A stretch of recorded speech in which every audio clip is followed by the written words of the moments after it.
best defense using your self-defense walking cane. I want you to warm up first. Your hand goes right here on the crook. The long side comes out the thumb. It's mostly closed, and you're gonna crank it around. This warm-up spin is important to help with your overall health, bring up your heart rate a little bit, lean you out, build some callus on your hands, teach you how this cane moves through space and time. It's good for spatial awareness, timing and distance, proprioception. It's a good warm-up. After you do this for 30 seconds, you're gonna bring your hand over and back. It's like you're slapping him across the face, and then you're bringing that backhand in the other side of his face. Turn the other cheek for self-defense. So you're coming across and back, your stomach's up and in, your chin is tucked. You're just doing this basic warm-up stand. You can do this standing or sitting. It's a simple spin. After you do that for 30 seconds, throw it into the other hand. Again, the long side comes out of your thumb. Your palm is mostly closed, facing the sky. Your hand's mostly closed. Spin it around, get warmed up. As we warm up for this workout, we're gonna start to talk about the best defense with your self-defense walking cane. And it's gonna be a really simple concept. It's one of my favorite things. I was working last night with a gentleman with a weapon, long stick. And I was reminded of the best defense for self-defense. Now, if we were going to tape a movie, make a movie, and I'm a stunt man and you're a stunt man, we would do all these cool moves, and I would block you, and I would move this side, and I would snap you down this way, and we'd look like Errol Flynn, maybe the Three Musketeers, blocking, parry, snap this way, big. We would do all this fancy dancy stuff, and it would be really super cool. People would pay a lot of money to see you and I go at it in the movie. Kane versus Kane, the Kane fight. But in real life, I want you to do this instead. Snatch this up between his legs, stick it right through the middle of his body. If you hit yourself in the head, keep going. But you're gonna snap it up, you're gonna strike in here, you're gonna push here, you're gonna strike here, rake back here, using that big tooth to pull his eyeball out of his head for self-defense.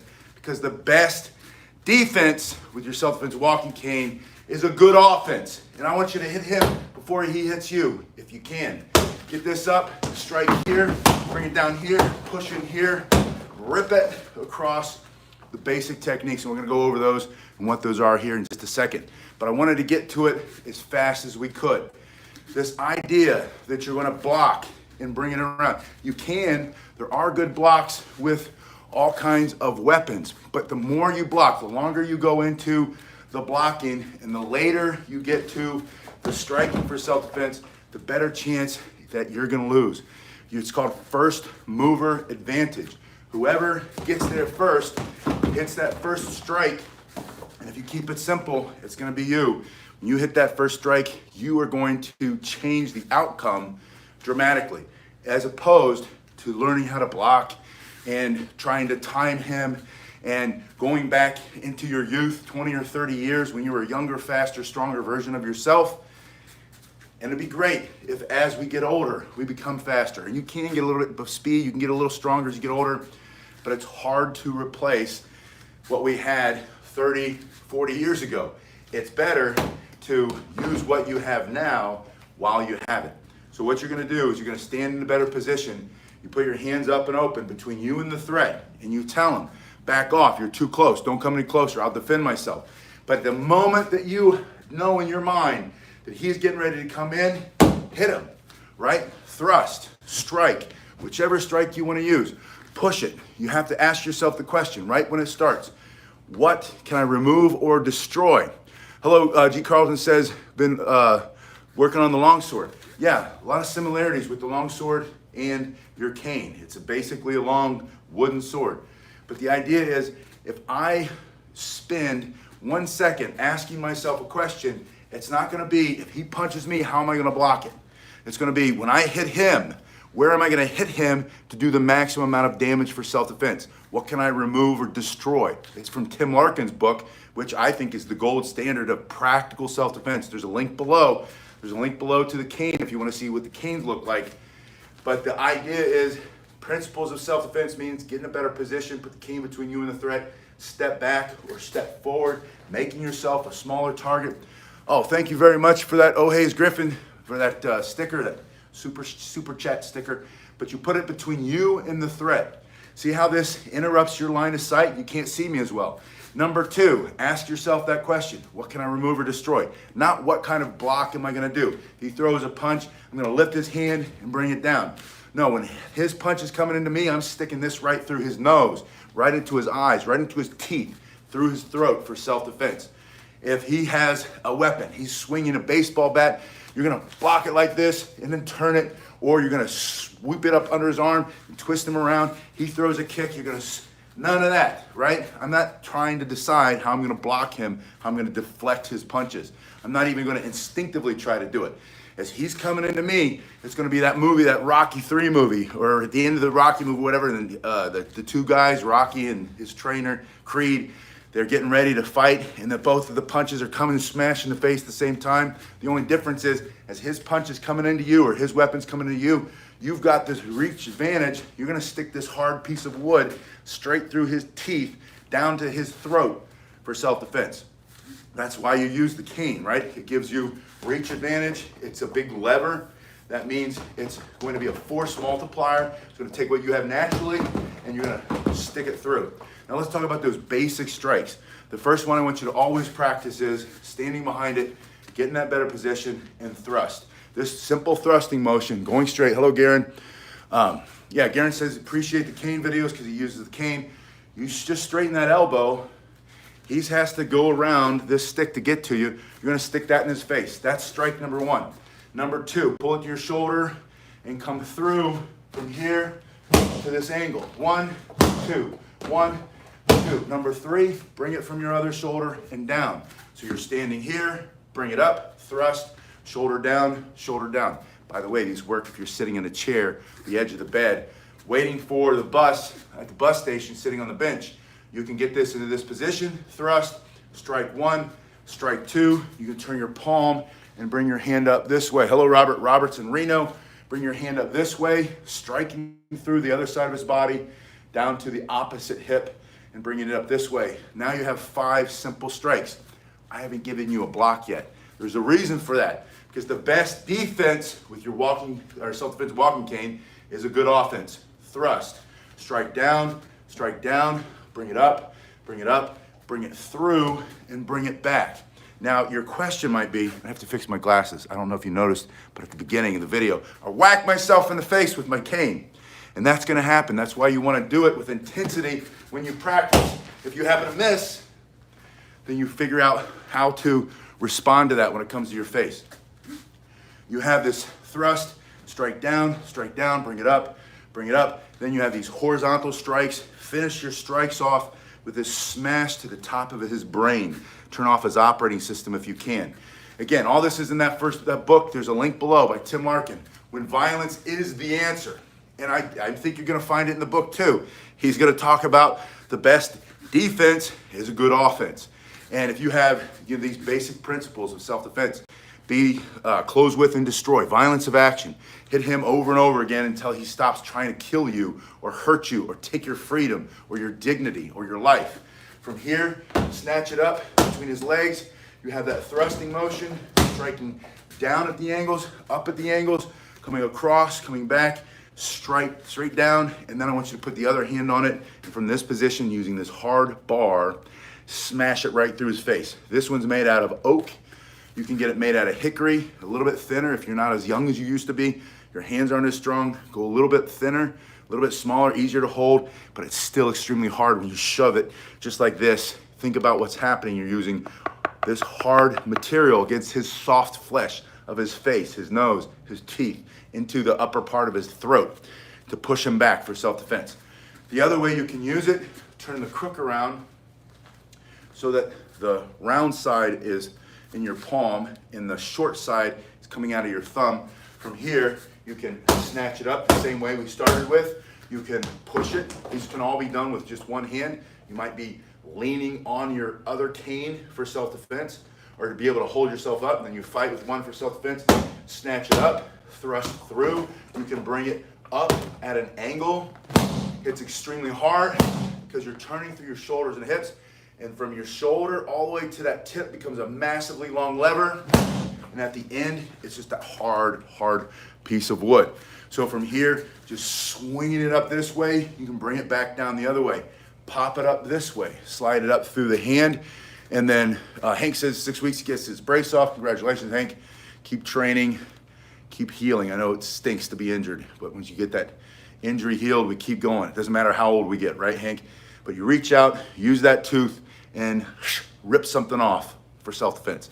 But you're ripping the eye out of his face, the nose. These are just simple ways to defend yourself. You can use this two-handed thrust using this big knuckle to smash his teeth down his throat for self-defense. You can chop at him like you're chopping down a tree. Again, I haven't given you any blocking motions. We can talk about them. Let me give you one. From here, raise it up like this. Lift your elbow. We'll call this the chicken wing. That's how much I dislike blocking, right? From here, we're calling it the chicken wing. It could work. He might come in here. You might be able to block and then swing it around and smash him in the head. But why waste all that time blocking? When he's coming in with that knife trying to stick it through your soul, you smash through his operating system and turn him off, right? It's just smashing through this way, smashing through that way. As he's coming into you, stick that in through his face. Create distance. That comes into his face. All of a sudden, he's moving back as you're moving forward. And then you're pressing the fight, coming forward until the fight's over and you've won for self-defense. Basic principles of self-defense. Close with and destroy, violence of action, and be the first mover advantage. Thank you, John, for that gift. Another super sticker. I appreciate those so much. I also appreciate the super thanks. I get those afterwards. Snatch it up through, bring it through this way, sliding this way. When it's in this position, I love to use this crook to reach up and grab and pull somebody in. If you happen to be sitting in a wheelchair or waiting for that bus or train, you can reach up and pull somebody down to size, and then maybe use that elbow into the side of his head as you pull him in this way for self-defense. That's all we're talking about. But the best self-defense, the best defense with your walking cane, for self-defense walking cane, is going to be offense. Now this reminds me, I got started with the walking cane with this idea of having the gray man option, having another tool, having something that you can use, that you can bring with you, almost like an auto insurance policy. Like I could stick this in my car when I get out and I pump gas. And I started to do that a long time ago. And now it becomes habit. And I stand there, I'm pumping the gas, and I have this piece here ready. And in my mind, I've already decided when I got out, I tell myself this little thing, look, right around, make sure no one's hiding right there. You look across the street, see if someone's approaching you over there, from one of the other car bays. And then from this position, it's not threatening, but it's ready, right? It's like I said, it's like a car insurance policy for that you don't get robbed. You put it in the house, it becomes an auto insurance policy when you keep it by the door. In case you got to go to the door, you look through the little peephole. You're not sure if you should open it or not. You decide, okay, I need to open it, but then you have this in your hand. You're ready, and you look non-threatening. Your other hand is up. Hey, you're coming too close. You can bring this up. I'm telling you, then you grab it, and then you're going to town. You're chopping them down. Andrew says, great walking stick. Yeah, even if it's long. Any kind of walking stick will do. The nicest thing about having a Cane Masters self-defense cane, which is what this is, it's that first link below, is that you can carry this anywhere you go. You can't always take a regular walking stick everywhere, but this can go on any plane. This goes into the bank. This goes into the courthouse. You take this with you wherever you go because it's a medical device. Now, my hips have been getting old like the rest of me, and I've been taking my self-defense walking cane with me. It's becoming more and more of a necessity on those days when I wake up and it's super on fire.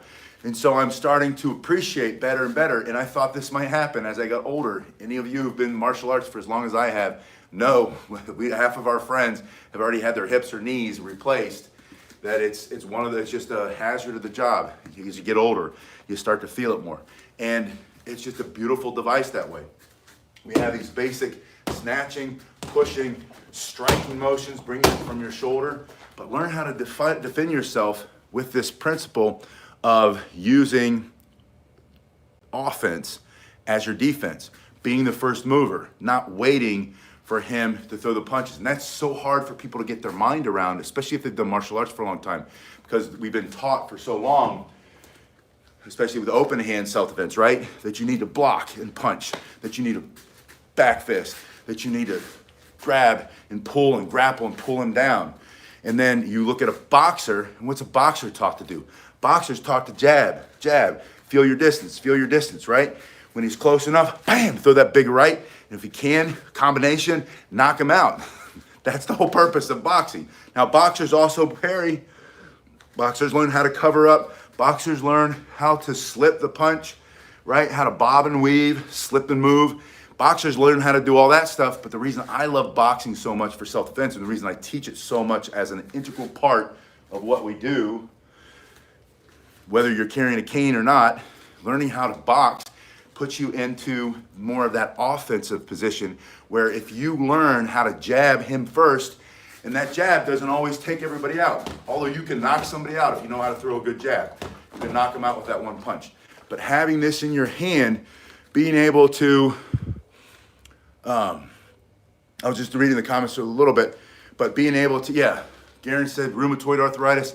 I think I've got the osteokine. My dad had the rheumatoid. I mean, I've seen it all, right? The arthritis seems to come for all of us eventually. But it's no fun when you get it so long ago and you've been living with it. That's a lot of pain. I feel your pain. Having this jabbing motion, this thrusting motion, allows you to create distance. That's the whole purpose of the boxer's jab, is to create that distance, right? A good defense is a strong offense, right? If you have such a strong offense, most people don't even want to fight you because they can't walk around, they can't get around that jab. They know they're going to get hit. You have a good cane self-defense, you can have in two hands, throwing that same jab. Harder for them to take it out of your hands. You stick it in their face over and over again. And if they do grab it, tie this into your hip and then make this circling motion and pushing down. Circle and push down. If you hold it on their hip and all of a sudden he's trying to rip it out of your hands, you can't do that because it's attached to your body with your hand. That's the key. And then you make a circle motion, push down, he's on the other end, all of a sudden hands look like that, and then you stick it through his throat for self-defense. But other than that, I don't want you to do all of the things that I used to teach, and I learned a long time ago, where you take it, you put it here, you put it over his back, and then you stand behind him, and you walk behind, put him down. Hapkido, jiu-jitsu, all the things, traditional jiu-jitsu, not the Brazilian jiu-jitsu, that's a little bit like in a different category. But all of the things that I've learned through all the years, the Hapkido cane fu stuff, all that stuff, it does work, but it's like Aikido. Aikido is my favorite martial art to practice from a spiritual, esoteric, aesthetic perspective. And if you watch those old movies with Steven Seagal, they look so good, right? And yeah, like Hank just said, that's almost comparing it to the Shaolin drunken staff form. It works good in the movies, right? The reason Steven Seagal was able to beat so many opponents with his Aikido is because it was all in the movie. Now, I know that there are rumors that he's probably put out that he was able to fight this guy and that guy and the other guy and beat them all with his Aikido. And I believe he was a good Aikido instructor. He was in Japan and he taught blah, blah, blah, blah, blah. But if you know anything about Aikido and you've been in there and you've done it like I have, you realize at some point that it only works if you've got a good partner who allows you to make it work. Same is true with a lot of Hapkido moves. I know a lot of great Hapkido takedowns, a lot of great things that work. Like I said, the difference is going to be when you get to the Brazilian Jiu-Jitsu. There's a lot of practical application there. Get a good judo. Judo's a sport, though. Judo's made for sport, but you can throw people. You can do things in judo because it's basic wrestling. But if I were to teach you two self-defense practical things, it would be Western boxing and wrestling, or Brazilian Jiu-Jitsu. Any type of basic grappling for the ground and then striking on your feet. But a lot of us can't get down on the ground anymore. That's where I like the cane, again, as a practical self-defense, but the best defense is a good offense when it comes to your walking cane, and that is sticking it straight into his face. Using the principles of boxing, using that jab, but then eventually you're gonna have to have a knockout punch, and those are the bigger ones that come off your shoulder, or better yet, two-handed, coming up and striking and pushing and boxing his ears and chopping him down a little bit, using that crook. That stuff really works, and that's far more effective than trying to parry and block, right? And if you've ever watched fencing, fencing's another great example of that principle, that the best defense when it comes to walking cane self-defense is a great offense. Yeah, Muay Thai is the same thing. Muay Thai, best defense is a great offense. And there's some great defensive fighters who do know how to cover up and let the other guy wear himself out. But those guys are all 20, 30 years old. The greatest boxers who do all this stuff so really well are really young. There's a reason for that. When you get older, you learn how to knock them out with one punch so you don't have to fight 12 rounds, right? You learn how to really, old man strength, old woman strength. You learn how to really hit them hard the first time so you don't have to hit them 50 times and to make your punches count. And you learn that when he's mouthing off, blah, blah, blah, blah, blah, he's not likely to throw a punch. If you know he's working himself up to it, that's when you go. You go before he gets to the point where he's set his own trigger off. Some people are like that. About the third time he said he's going to kill you, shut his mouth for self-defense using your walking cane. Use that self-defense move. It's a basic move, right? Or shut his mouth that way. Or for self-defense. I'm not saying pick a fight. I never believe in picking a fight. Anyway, yeah, Ali's rope-a-dope, Garen says. Yeah, Andrew says boom. That's what we're looking for. Or if you don't want to hit him in the face, maybe just snatch this up right between the legs, right? If you don't want to miss your target like I did at the beginning and smash yourself in the glasses like I did, you got to rewind and go back and watch that part. Watch your target. If I'm talking to you, there's a good chance I'm going to miss it. But if you're looking at him and he's griping and yelling and screaming in your face and you snatch that up real quick, that could be all you need. And that might end the fight right there. Anyway, that's the basic idea. The best defense is a good offense when it comes to your self-defense walking cane. It's like an auto insurance policy. It doesn't get any better, any more simple than that. Put it next to the door. Make it your homeowner's insurance policy. If you live in an apartment, it's your renter's policy, your renter's insurance policy. Anyway, yeah, Krav Maga. Andrew says no picking fights. Amen. Thank you. Thanks for being here. I'll see you guys in a little bit. I've got to go teach some more classes.